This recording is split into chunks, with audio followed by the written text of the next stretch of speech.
नमस्कार दोस्तों, एक बार स्वागत है आपका फिर से हमारे यूट्यूब चैनल पर। और आज फिर हम उपस्थित हैं अपने 15 प्रश्नों की महत्वपूर्ण श्रृंखला में। और आज हम स्टैटिक जीके, ऐसे प्रश्न जो आपको नहीं पता चलते कि कहाँ से आए हैं, उनके सेशन पे हम लोग चर्चा करेंगे।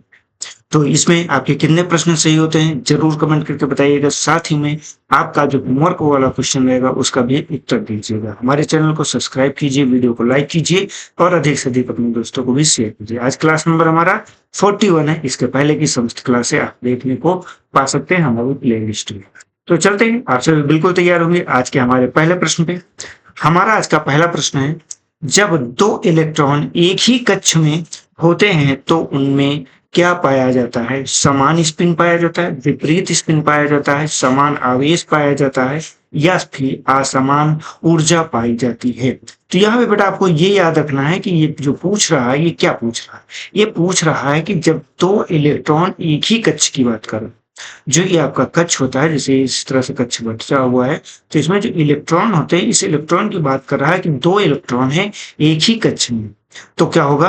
तो हमेशा आपको याद रखना है कि अगर एक कक्ष जो है अप की तरफ होता है तो दूसरा इलेक्ट्रॉन डाउन की तरफ होता है। हमेशा विपरीत स्पिन पाया जाता है या विपरीत दिशा में स्पिन करता है। तो इसका सही आंसर आपका क्या हो जाएगा? आपका बी ऑप्शन सही हो जाएगा। उनमें हमेशा चक्रण की जो गति है वो विपरीत ही पाई जाएगी। ये कौन सा नियम है? इस नियम के अगर कभी पूछ ले तो आपको याद रखना है कि आपका पाउली का अपवर्जन नियम, अपवर्जन नियम। इसके अनुसार हमेशा एक कक्ष में अधिकतम दो इलेक्ट्रॉन ही हो सकते हैं। इसमें क्या कहता है? इसमें कहता है एक कक्ष में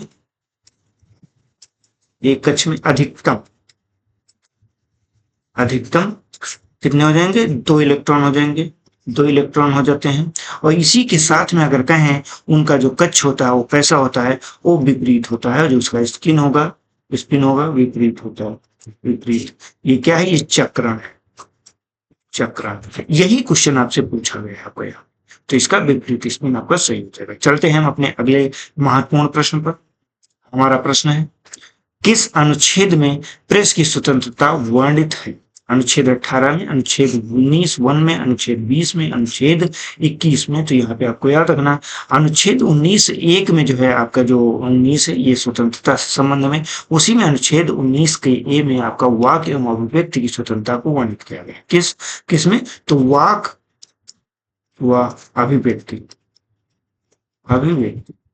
इसके अंतर्गत जो है आपको ये स्वतंत्रता मिल जाती है। लेकिन हाँ, सीधा उल्लेख नहीं है। प्रेस की स्वतंत्रता का कहीं भी सीधा उल्लेख नहीं होता, लेकिन वाक एवं अभिव्यक्ति में हम इसे मानते हैं। इस चीज को याद रखिएगा। वैसे प्रेस फ्रीडम इंडेक्स में की बात करते हैं तो भारत की स्थिति अत्यंत दयनीय स्थिति है आपके प्रेस फ्रीडम इंडेक्स में। मतलब यहाँ पे कहीं ना कहीं से प्रभावित होकर ही मीडिया काम करती है। ऐसा मैं नहीं, ऐसा अंतरराष्ट्रीय संस्थाएं कह रही हैं जो प्रेस फ्रीडम इंडेक्स को जारी करती है। हम चलते हैं अपने अगले महत्वपूर्ण प्रश्न पर। प्रश्न है, हैजा जो है के जीवाणु की खोज किसने की थी?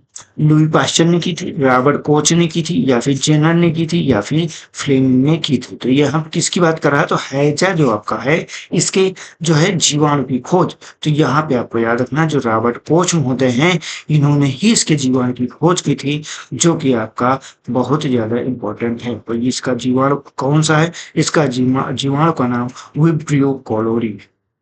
कौन सा?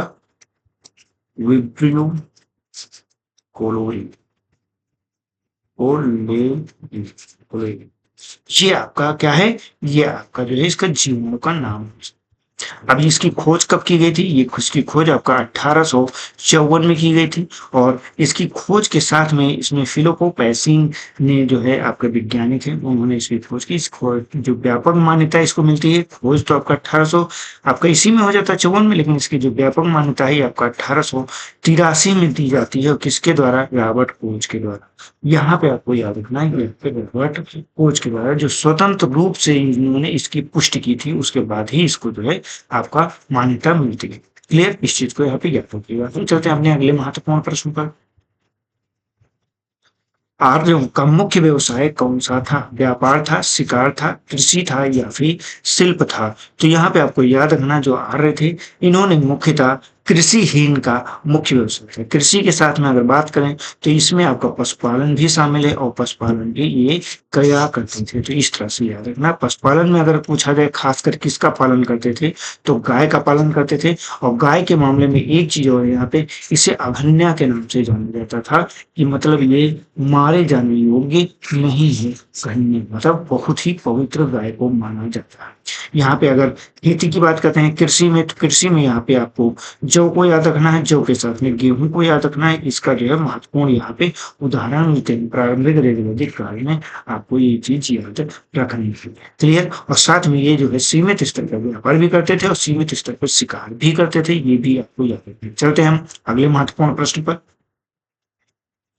हमारा प्रश्न है, चैत्य किस धर्म के अनुयायियों की पूजा स्थल है? हिंदू की है, जैन की है, बौद्ध की है या फिर सिख की है? तो यहाँ पे चैत्य जो है बौद्ध धर्म के पूजा स्थल है। और यहाँ पे जो मुख्य रूप से है ये पवित्र पूजा स्थल के रूप में या प्रार्थना कक्ष के रूप में जाना जाता है। इसमें लंबी और सक्रिय संरचना होती है जिसमें एक छोर स्तूप स्थित होता है जहाँ बौद्ध भिक्षु क्या करते हैं, अपनी आराधना को पूजा करते हैं। यहाँ पे वास्तुकला का एक महत्वपूर्ण हिस्से के रूप में इसे हम मानते हैं। और साथ में यहाँ पे आपको ये चीज याद रखनी है, ये आपका क्या है चैत्य, इसी की जगह पे आपका बिहार, बिहार भी पूछा गया।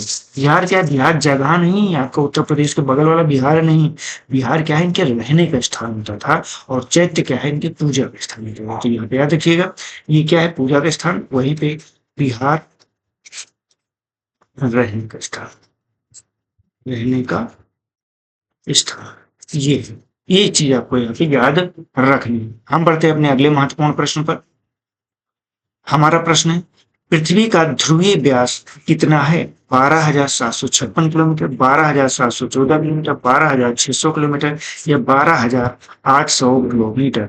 तो यहाँ पे बेटा याद रखना कि जो व्यास है, व्यास की बात कर रहा तो व्यास हमेशा 12,714 किलोमीटर ही है। लगभग अगर इक्वल टू बात करते हैं तो ये आपका 7900 मील के बराबर, ये आपका टोटल यानी कि व्यास की बात करते हैं। यह भूमध्य रेखीय व्यास है। क्लियर। अगर बात करते हैं भूमध्य रेखीय व्यास तो कितना हो जाएगा, यहाँ पे नोट कर लीजिए अगर किसी को जानकारी नहीं। भूमध्य रेखीय व्यास, तो ये कितना हो जाएगा, ये अप्रॉक्स अगर बात करते हैं तो 12,756 किमी हो जाता है। ये आपका जो है भूमध्य रेखीय व्यास हो जाता है, क्योंकि ये पूरी गोलाकार नहीं है। वहीं पे आपका जो ध्रुवों पे जाते हैं तो वहां पे थोड़ी चपटी होती है, तो 43 किलोमीटर कम हो जाती है। तो इसीलिए एक औसत के तौर पे हमने जो है 12,714 को सही माना। क्लियर। चलते हैं हम लोग अपने महत्वपूर्ण अगले प्रश्न पर। हमारा अगला प्रश्न है, महिलाओं की ओलंपिक में भागीदारी सर्वप्रथम किस वर्ष हुई? इसी तरह के प्रश्न कभी कभी पूछ लेते तो आप सोचते अरे सर ये कहाँ से आ गए, ये तो हमने कभी पढ़ा नहीं।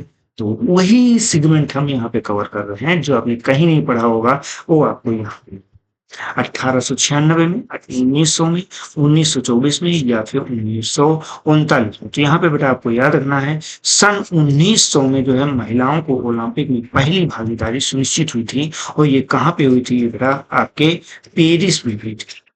पेरिस फ्रांस में जब ओलंपिक का आयोजन किया जा रहा था उस समय इसका जो है आपका पहली बार जो है एंट्री मिली थी। इसमें क्या था, टोटल अगर एथलीट की संख्या की बात करते हैं तो टोटल आपकी 997 यहाँ पे एथलीट थे, मतलब खिलाड़ी थे, एथलीट थे। और ये इतने सारे एथलीट में से 22 क्या थी, 22 महिला एथलीट थे, 22 महिला एथलीट थी। तो इसलिए इन दोनों चीजों को आपको क्या रखना है, दोनों पे चीजों पे याद रखना है। इसमें मुख्यतः अगर बात करें ये 22 महिलाएं किस किस स्ट्रीम में भाग ली थी, तो इन्होंने टेनिस में भाग लिया था। टेनिस के साथ में बात करें नौकायन, नौकायन में भाग लिया था, क्रिकेट में भाग लिया था, क्रिकेट में भाग लिया था, घुड़सवारी हो गई, घुड़सवारी, घुड़सवारी के साथ में आपका एंड गोल्फ जैसे खेलों में यहाँ पे भागीदारी ली थी। इसलिए यहाँ पे आपको याद रखना।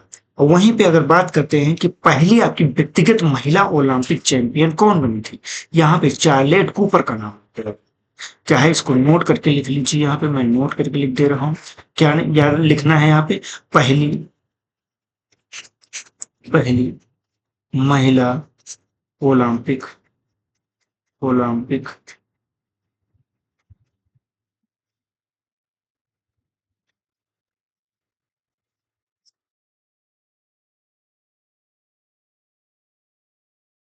पहली महिला ओलंपिक चैंपियन चैंपियन कौन बनी है पे आप डैच करके लिख लीजिएगा, चार्लेट कूपर। चार्लेट कूपर ये है। तो इस चीज को यहाँ पे ये इंपॉर्टेंट डालिएगा और इन दोनों चीजों को आपको यहाँ पे याद रखना। कब भागीदारी ली? 1900 में भाग ली। पहली महिला चैंपियन कौन? Charlotte Cooper. हम बढ़ते हैं अपने अगले महत्वपूर्ण प्रश्न पर। हमारा अगला प्रश्न है, योजना अवकाश के कारण कौन सी पंचवर्षीय योजना देर से प्रारंभ हुई? द्वितीय पंचवर्षीय, तृतीय पंचवर्षीय, चतुर्थ पंचवर्षीय या फिर पंचम पंचवर्षीय योजना? तो यहाँ पे आपको चतुर्थ पंचवर्षीय योजना जो है ये देर में प्रारंभ हुई थी। जैसे कि बात करते हैं इसको प्रारंभ होने का जो समय है ये 1969 से लेकर 1974 के मध्य हुई थी। लेकिन यहाँ पे तीसरी योजना जो होती है, तीसरी जो योजना है ये अगर कब की बात करें तो ये 1961 से आपका 1966 तक रहती है। अब देखिए यहाँ के बीच का जो डिफरेंस होता है ये लगभग 3 ईयर के आसपास हो जाता है। तो इसी के बीच में क्या है, एक वर्ष की आपकी टेम्परेरी जो है योजनाओं को शुरू किया गया था और वो यहाँ पे पूरी हुई थी। इसीलिए चतुर्थ पंचवर्षीय योजना आपकी लेट हुई थी। तो हम चलते हैं अपने अगले महत्वपूर्ण प्रश्न पर। प्रश्न है, पुलकेशिन द्वितीय ने हर्षवर्धन को पराजित कर कौन सी उपाधि धारण की थी? महाराजाधिराज, परमेश्वर, पूर्व पथीश्वर या फिर उत्तर पथीश्वर? तो यहाँ पे आपको याद रखना है जो पुलकेशिन द्वितीय जब जो है हर्षवर्धन को पराजित किया था तो उसने जो है परमेश्वर की उपाधि धारण की थी। इस चीज को यहाँ पे आपको याद रखना है। चालुक्य राजा जो पुलकेशिन द्वितीय है ये नर्मदा नदी के किनारे हर्षवर्धन को पराजित किया था। इसके बाद जो है यहाँ पर आपका दक्षिण पथीश्वर की उपाधि धारण की। इसी ऐतिहासिक विजय के बाद उसने जो है परमेश्वर और आपका पृथ्वी वल्लभ 2 उपाधियां धारण की। कौन कौन सी उपाधि होगी इसी के साथ में? या क्या कहेंगे? दक्षिणा पथीश्वर, पथीश्वर ये एक धारण की। वह आपका कौन सी धारण की थी? पृथ्वी वल्लभ, पृथ्वी वल्लभ। ठीक, तो यहाँ पे टोटल जो है उसने 3 उपाधियां धारण की, परमेश्वर, दक्षिण पथीश्वर व पृथ्वी वल्लभ उपाधि को धारण की थी। इसका अर्थ क्या है? इसका अर्थ है कि दक्षिण में सर्वोच्च शक्ति, दक्षिण में सर्वोच्च शक्ति। इस चीज को यहाँ पे आपको याद रखना। क्लियर बेटा? इसमें यहाँ तक का कोई डाउट? हम बढ़ते हैं अपने अगले महत्वपूर्ण प्रश्न पर।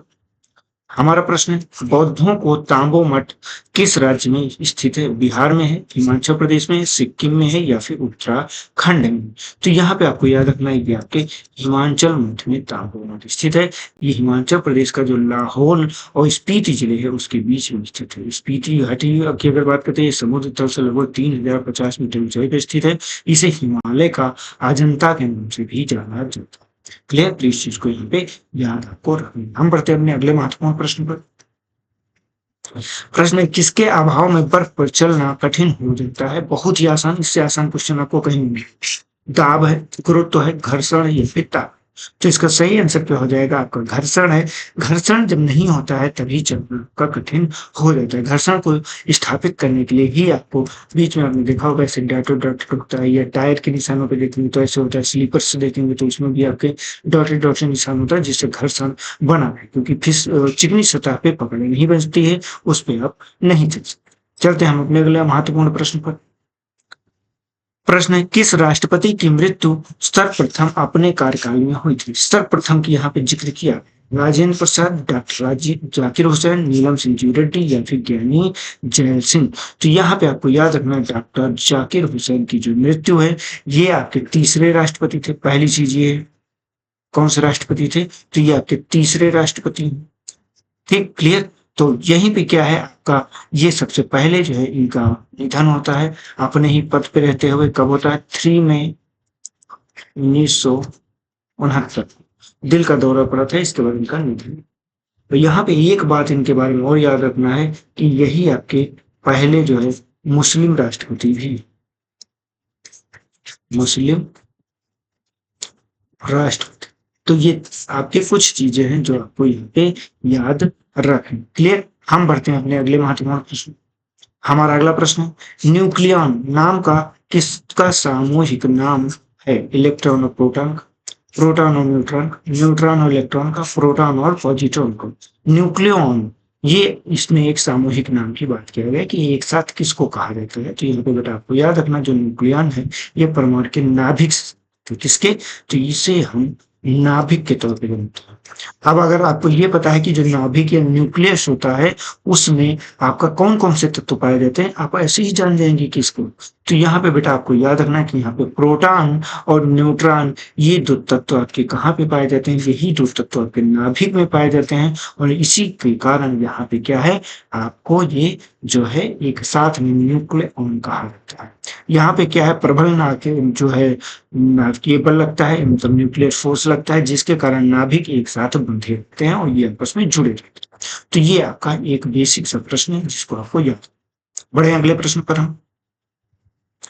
हमारा अगला प्रश्न है, किसने सत्याश्रय और श्री पृथ्वी वल्लभ उपाधि धारण की थी? अभी हमने बताया पृथ्वी वल्लभ की उपाधि किसने धारण की है। अगर किसी ने ध्यान से सुना होगा तुरंत आंसर कमेंट करेगा।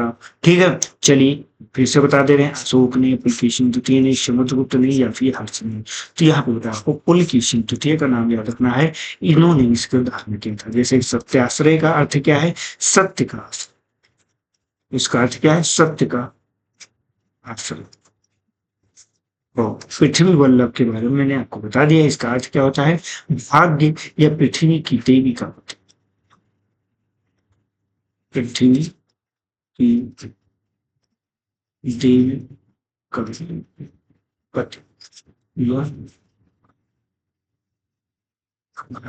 ठीक। तो यहाँ पे ये चीज को याद रखना। क्लियर, हम चलते हैं अपने अगले महत्वपूर्ण प्रश्न पर। हमारा अगला प्रश्न है, किसने कहा था निज भाषा उन्नत है सब उन्नति को? तुलसीदास ने कहा था, कबीरदास ने कहा था, भारतेंदु हरिश्चंद्र ने कहा था, या फिर आपके सूरदास ने कहा था? तो यहाँ पे आपको याद रखना है, ये जो वक्तव्य है ये आपके भारतेंदु हरिश्चंद्र जी के द्वारा कहा गया था। और इन्होंने जो है अपनी जो मातृभाषा में लिखी चीजें हैं उसके दौरान ही अपनी जो भाषा है उसकी उन्नति के बारे में इस शब्द को यहाँ पे जिक्र किया है। तो इस चीज को यहाँ क्या रखना है आपको, इस चीज को यहाँ पे याद रखना। तो आज के सेशन में हमारे ये 15 प्रश्न हो गए। इन 15 प्रश्नों में से आपके कितने सही हुए हैं आज ये जो कमेंट में बताइएगा। साथ में इस प्रश्न का उत्तर दीजिएगा, पृथ्वी की किस प्रति का निर्माण सिलिका एवं एल्यूमिनियम से हुआ है? मेंटल का, कोर का, ऊपरपटी का या फिर बाह्य कोर का? तो इसका उत्तर का और कितने प्रश्न सही हों उसका हम इंतजार करेंगे। कल के प्रश्न का उत्तर देख लेने। जब अर्धचंद्र हाफ मून होता है तब सूर्य और पृथ्वी और चंद्रमा के बीच का कोण कितना होता है? 45 अंश होता है, 60 अंश होता है, या फिर 90 अंश होता है, या फिर 180 अंश होता है? तो यहाँ पे आपको याद रखना है ये आपका 90 अंश का कोण बनता है क्योंकि ये समकोण पर स्थित होता है। तो आज के सेशन में हमारा पूरा कंप्लीट हो जाता है। कल जो हमारा फिर से सेशन रहेगा ये आपका स्टैटिक जीके का रहेगा। स्टैटिक जीके के प्रश्न को जरूर आप कीजिएगा, जिससे जो है हम और भी कई सारी चीजों को समझ सकते हैं। तो मिलते हैं हम कल की क्लास में। हमारे चैनल को जाने के पहले सब्सक्राइब कीजिएगा, वीडियो को लाइक कीजिए और अधिक से अधिक अपने दोस्तों को शेयर कीजिए। तो कल तक के लिए जय हिंद, जय भारत, आपका दिन शुभ।